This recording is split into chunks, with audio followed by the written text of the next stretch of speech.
Hey, what's up? This is Sully from Godsmack. Strap on those boots, baby, because you are now in the trenches of the war room with the one and only Mistress Carrie right here on the Mistress Carrie podcast. What's up? This is Joe Rogan, and you're listening to Mistress Carrie. Her hair so lovely, pretty eyes. Hey, this is Brent from Shinedown, and you're listening to Mistress Carrie. Hey, Carrie, go put your bra on, girl. Hey, this is Steven Tyler, and you be listening to the baddest bitch in Boston, Mistress Carrie. What's up? This is Aaron from Stain, and you're listening to Mistress Carrie. Hi, everybody. This is Dave Grohl from the Foo Fighters, and you're listening to the one, the only Mistress Carrie. Hey, this is David from the band Disturbed, and you're listening to the baddest bitch in Boston, Mistress Carrie. Hi, Bruce Dickinson here from Iron Maiden. Yes, indeed, Miss Whiplash herself, Mistress Carrie, is here to unchain your brain. Hi, this is Flea from the Red Hot Chili Peppers. You're listening to Mistress Carrie. This is Dennis Leary. You are listening to my favorite, Mistress Carrie. Hey, this is Corey from Stone Sour, and you have the privilege of listening to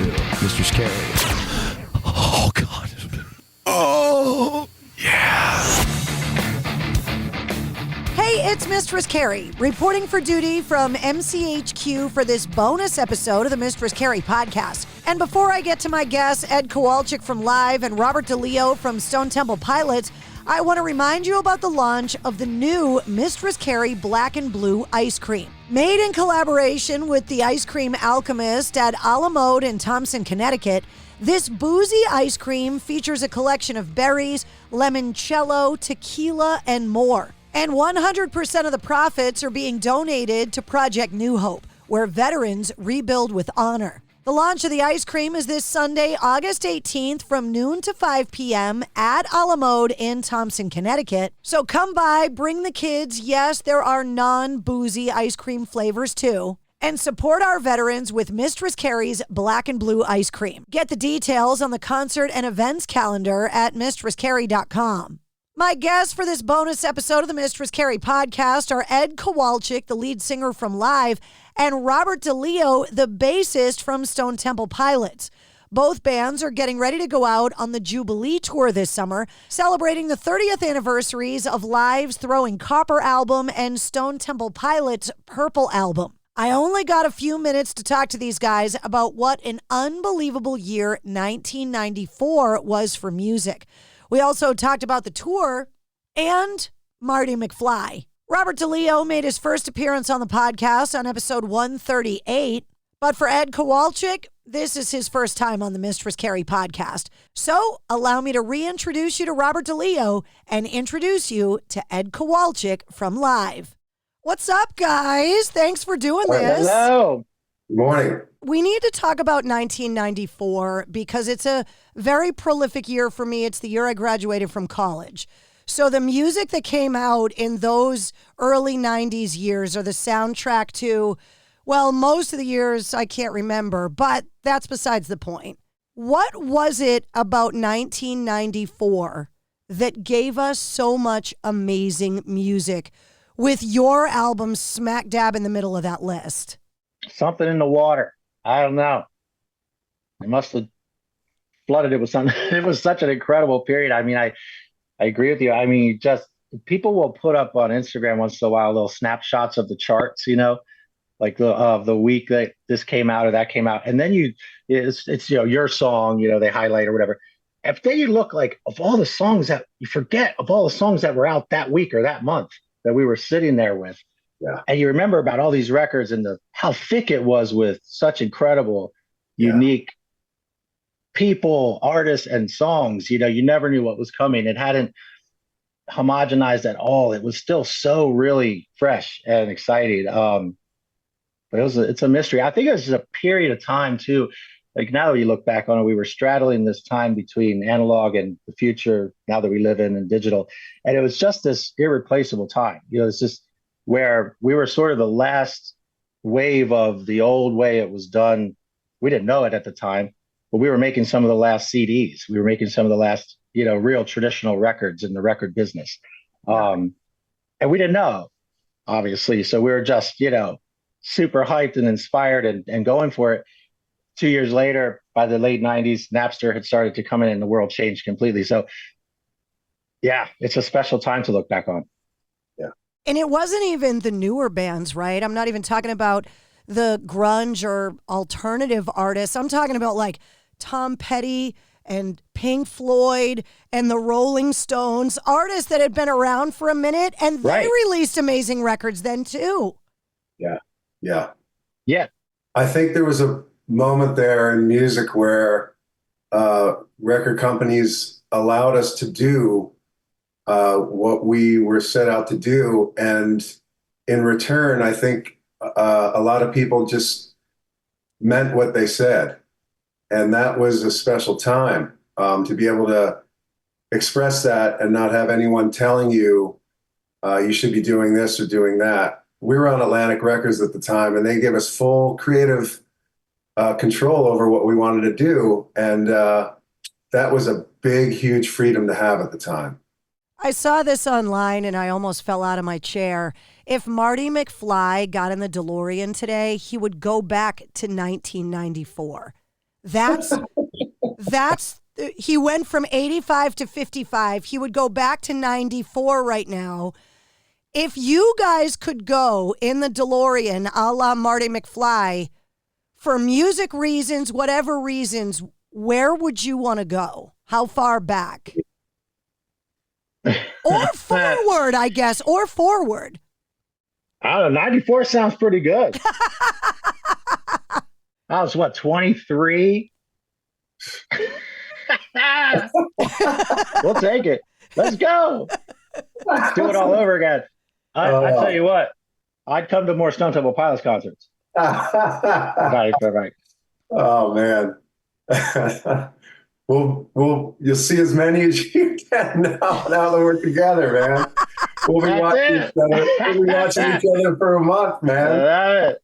I can't wait. I know, me too, man. What about you, Robert? Where would you go? Oh, there's so many moments in time. I mean, look at all the great. I'd love to go back and see, on a jazz note, Bill Evans perform. I'd love to see, Hendrix. I'd love to go back and see some of the classical greats. Bach. I'd love to sit down with Bach at the piano and see what he's up to at that time. There's so many musical moments. You talk about the Jubilee Tour and you guys spending a month out on the road together. You're going to be in New England September 5th. I talk a lot about songwriting on this show.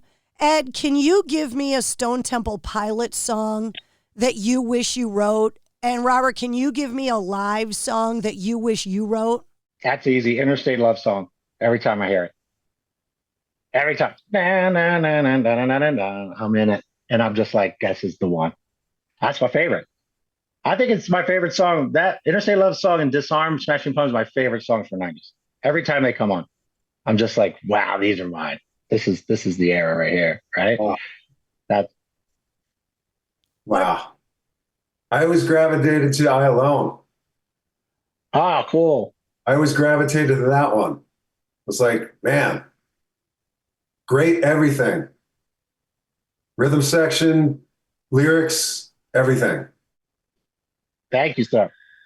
You're going out on the road with Soul Asylum on this Jubilee tour. And when you're going to go out on the road with friends, work is kind of the secondary thing, I would think. Just getting to hang out with each other. You guys are having a good time just doing this on Zoom. I can't imagine what the tour is going to be like. It's going to be fun. It'll be fun. Super fun. We were talking about this earlier that, when I heard the radio spot that played all the songs, live, Stone Temple Pilots, Soul Asylum, I was like, man, listen to this. Like, this is so cool. I was like, I really want to go to this show. I want to go to it.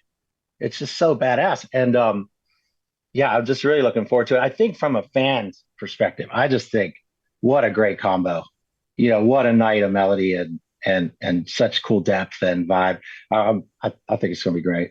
There's a lot of anniversaries being celebrated, and I think with rock, you really do get to see the longevity of career and the loyalty of the fans. Ed, you bring up the fans.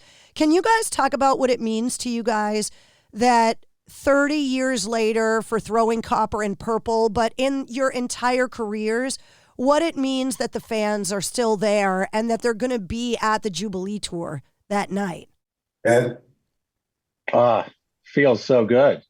Yeah, I mean, just all these years later, the fact that these songs still feel so important to people, you know, these that we get up there and we feel this look in the look in their eyes, you know, that just they're right there with you as if it was 30 years ago. It's just it really speaks to the, like you said, the timelessness of the melody and the song and the lyric, and the fact that it sort of freezes in time, you know, becomes this soundtrack. But then it's also something that people, you know I do it with songs that I've loved in the past, is that you grow up with them, you know, and you reflect back on who you are now. It's like they become mirrors to your own life in a way.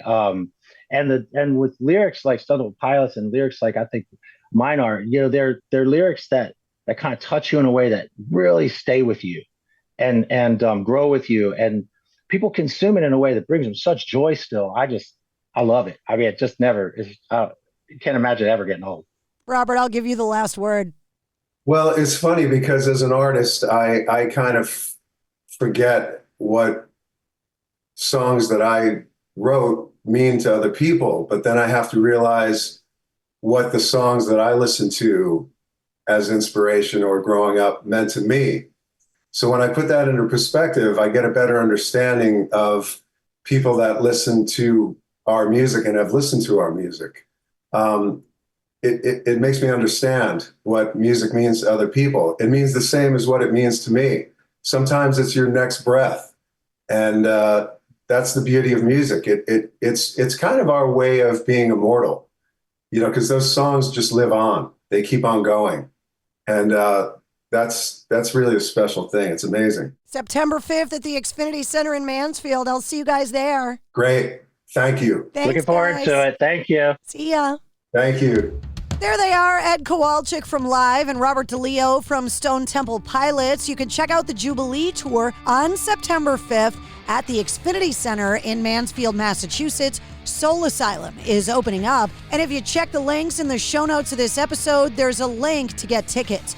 You'll also find the link to this episode's corresponding playlist.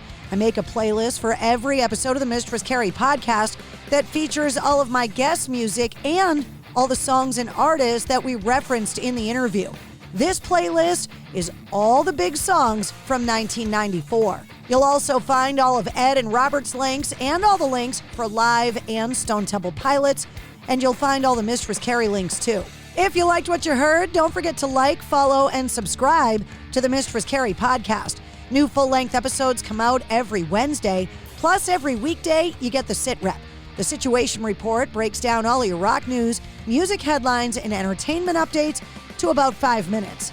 And you never know when we're going to release a bonus episode. Join me live every Tuesday night at 8:30 Eastern for my weekly streaming video show, Cocktails in the War Room, on Facebook, Instagram, Twitch, and YouTube. And you can always find me on the radio. Get the details on all of that and more at mistresscarrie.com. The Mistress Carrie Podcast, a proud member of the Pantheon Podcast Network.